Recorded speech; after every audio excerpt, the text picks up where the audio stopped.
Ako po si Arthur Odacula, one of the staff of Hillcrest Enterprises under Biomed Department.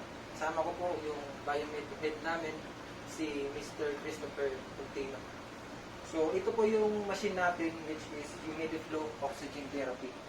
Humidiflow Oxygen Therapy can deliver a high flow of oxygen and humidity using nasal cannula. Intended for adult and infant. Yung usage po nito is yung oxygen flow is umaabot ng 5 liters per minute to 70 liters per minute. Ito po yung power cord natin. 220 volts po tayo. Tapos may on and off switch po tayo dito. Then ito po yung oxygen inlet natin. Tapos air inlet filter natin. Nandito po sa loob. Dito rin tayo magpapalit. Yan. Kapag ma-reach niya po yung 500 hours na usage ng filter natin, automatic po mag-a-alarm yung machine natin. Yan. Tapos dito naman po sa front, nandito yung humidifier heater natin. Tapos yung interface nasa ibabaw. Una, yung power button natin. Then yung next button. Tapos may dalawang navigator natin dito, up and down. Tapos dito na side, nandito yung naka-indicate yung kung sa adult mode tayo or sa infant mode. Then last is for alarm silence. Ayan. Punta naman tayo sa mga accessories ng machine natin. Una po, meron tayong flow meter. Yung flow meter po natin is umaabot ng 70 liters per minute. Pangalawa po is meron din tayong heated wire adapter. Yan. Tapos meron tayong pulse oxygen probe. Then last, meron din tayong oxygen nipple connector. Tapos sa consumable naman po ng ating machine, ito po yung heated wire circuit natin na may kasamang chamber sa loob. Tapos syempre, yung nasal cannula natin. Ayan. Nasal cannula natin. With regards naman po sa pag-setup ng accessories natin sa machine at saka sa pag-operate ng machine, i-explain po sa atin ni Sir Chris. Sa accessories po ng machine natin, ito po flow meter. Ito po una natin kabit. Dito kinakabit yung connector ng sa oxygen nipple po. Meron ito, ganito po itsura pagka kinabit na po. Yan, dito kinakabit yung kulay green.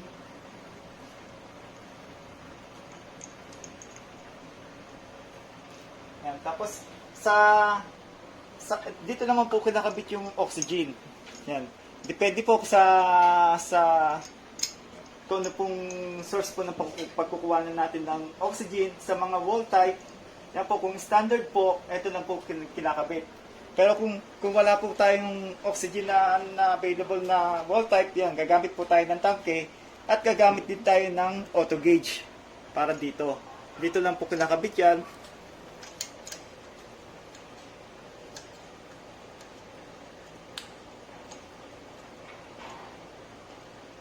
Siguraduhin muna natin na nakapatay yung oxygen natin.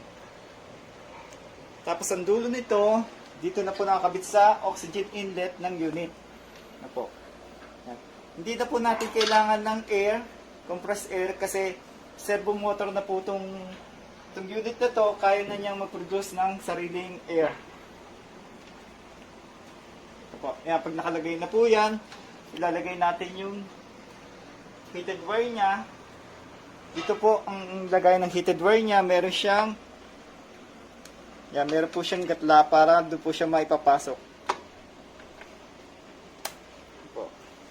Tapos dito makikita nyo meron ding isang maliit na may butas. Dito po sinasaksak yung sa consumable, yung proximal niya, yung proximal tube.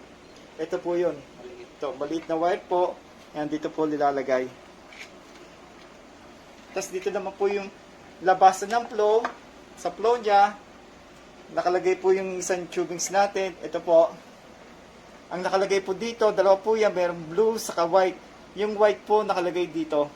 Yan po. One way bulb po itong tubes nito, kaya hindi po pwede magkabaliktad. Kailangan dito po yung white. Tapos ito naman, nakakabit po sa chamber natin. Ang paglagay naman po ng chamber dito sa humidifier niya, sa heater niya, i-press lang po ito ng pababa, ka-slide po natin. Yan po. Yan. Tapos ito, dito natin ilalagay yung kulay blue. Tapos sa kabila naman pong butas, nakalagay itong sa heated wire po niya na circuit. Tapos dito po nakalagay yung proximal niya. Ito po proximal dito sa meron po ditong saksakan din po niya. Yan po. Tapos ito naman para dun sa heated wire adapter niya. Yan po. Yan. Tapos sa dulo nito, dito natin ilalagay yung nasal cannula.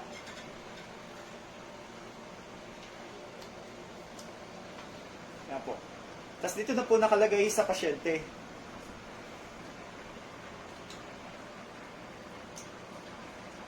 Tapos yung sa chamber naman po natin, hindi na po natin dapat salinan ng tubig dito. Dito na po natin ilalagay yung sa ano niya, meron siyang pang IV na isinasaksak sa sterile water or distilled water. Tutusok lang po natin. Yan, para dire-diretso na po yung flow ng water dito, papunta po dito sa chamber. At yung chamber naman, meron po siyang limit na pagka na-reach na po niya yung tubig sa loob na dumadaloy, kusang mag-i-stop siya once niya na-reach yung limit. Yan, ganyan lang po ang setup. Yan po, pagka i-operate na po natin yung unit, ipapower lang po siya dito sa likod. Ito po, i-on po. Yan, pag in-on po natin yan, naka-standby mode po yung unit natin, hindi pa muna siya magpa-power. Pagka ipa-power na po natin, ipe-press lang po to, long press lang po. Pag narinig yung beep, mag-on na po yan. Yan po, nag-on na po. Yan. Kung ano yung previous na settings na iniwanan natin, yun pa rin po yung nakalagay na settings dito. Dito, sa display po, niya, makikita po yung settings ng flow. Ito po. Naka 35 po siya na settings. Yan po. Tapos ito yung sa flow, ito yung sa chamber. Sa chamber po niya, ang chamber po natin, meron siyang na-adjust po siya na 31 hanggang 37 degrees Celsius. Sa airway naman po, meron po siyang 32 to 41 degrees Celsius. Na-adjust po itong dalawa na to para po matimplan natin yung temperature dito sa airway at dito po sa chamber. Pagka magbabago po tayo ng parameters, ay ipipress lang po natin ito next. Yan po, sa unang pindot ng next, dito po natin makikita yung percentage ng oxygen na pumapasok po sa unit saka sa binibigay niya sa pasyente. Yan po. Ngayon, naka 21 tayo dahil hindi pa po natin binubuksan yung oxygen source natin. Yan. Pag po, pinindot natin ulit yung next, makikita po naman natin sa function setup. Dito natin mababago yung parameters niya kung gusto natin baguhin yung flow saka yung temperature.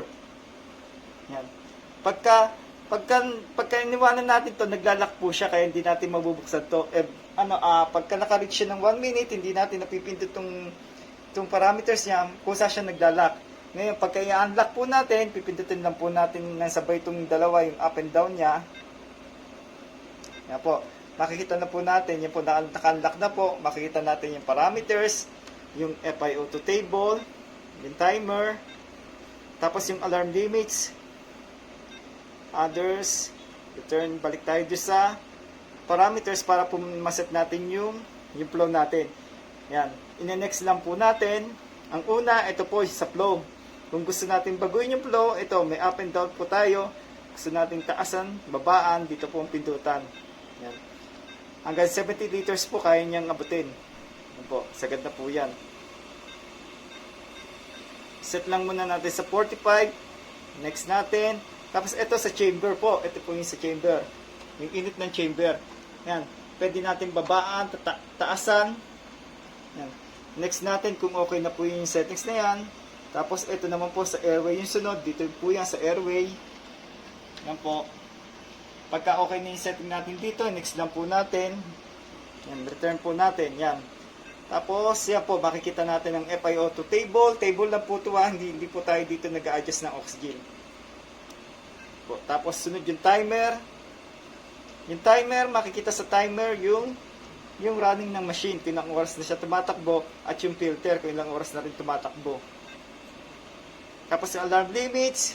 Kung ano yung minimum, maximum natin ng oxygen alarm. Yung pulse ox na saturation alarm. Yan po, dyan po yung sineset. Return tayo. Yan. Yan, ayan na po yung settings yan. Pagka gusto natin, ito na po yung sinet natin, 45. Ayan, naka 45 na, 34, 37 yung sa airway. Pag gusto po natin lagyan ng oxygen, taasan po oxygen. Para natin makita, next lang po natin. Ito, makikita po natin, naka 21%. Pagbabaguhin natin yung settings na yan, mag-adjust tayo dito sa flow meter niya. Yan muna natin yung oxygen. Yan. Tapos, piti po natin na dahan-dahan. Yan po. Habang tinataasan natin to, ini-increase na natin itong flow niya ng oxygen, makikita rin po natin dito na nagbabago yung oxygen na binibigay ng machine natin.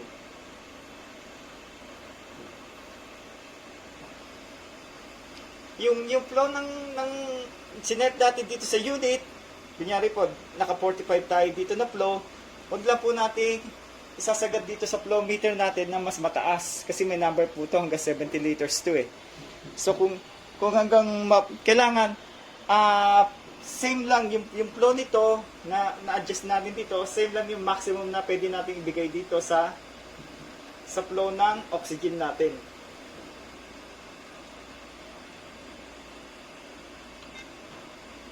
Ayan po, nag-lock po ulit ang setup. Pag in-increase po natin yung kaya niyang abutin ng 100%.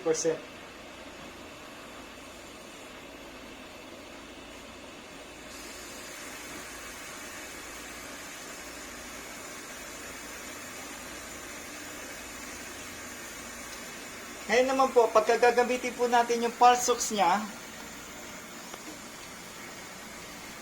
ito po yung saksakan niya sa gilid ng pulse ox.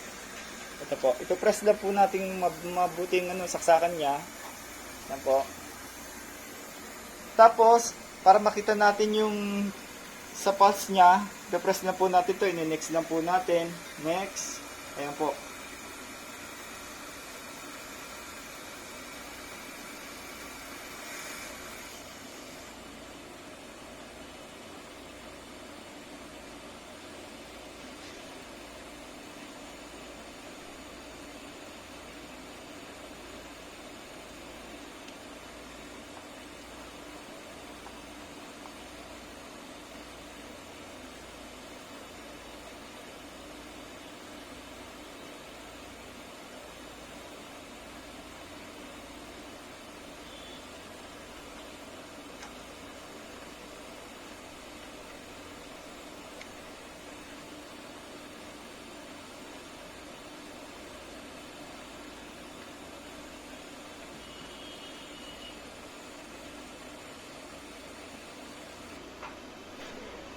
Ayan po, nagbasa na po yung pulse ox niya. Pagbabalik naman po tayo sa ano natin, sa display natin ng pisa. Next na po natin to. Return. Ayan po. Ayan po yung settings, mga settings na nilagay natin. Tapos, ito po, pagtatanggalin po natin itong pulse ox natin. Yan. Natural lang po, mag-a-alarm siya. Pagka ni-remove natin, i-alarm silence lang po natin. Tapos next. Yan, para po tayo sa normal na display po niya.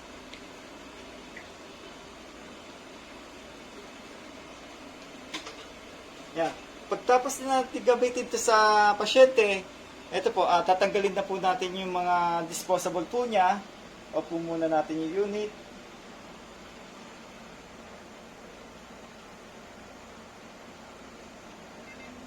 Opo.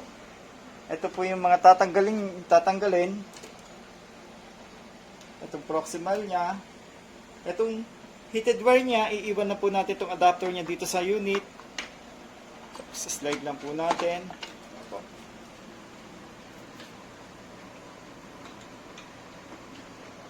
Ito na po yung mga alisin natin. Tapos, sa unit, ito na po may iwan. Yung heated wire niya, sa katupong, sa oxygen connector niya.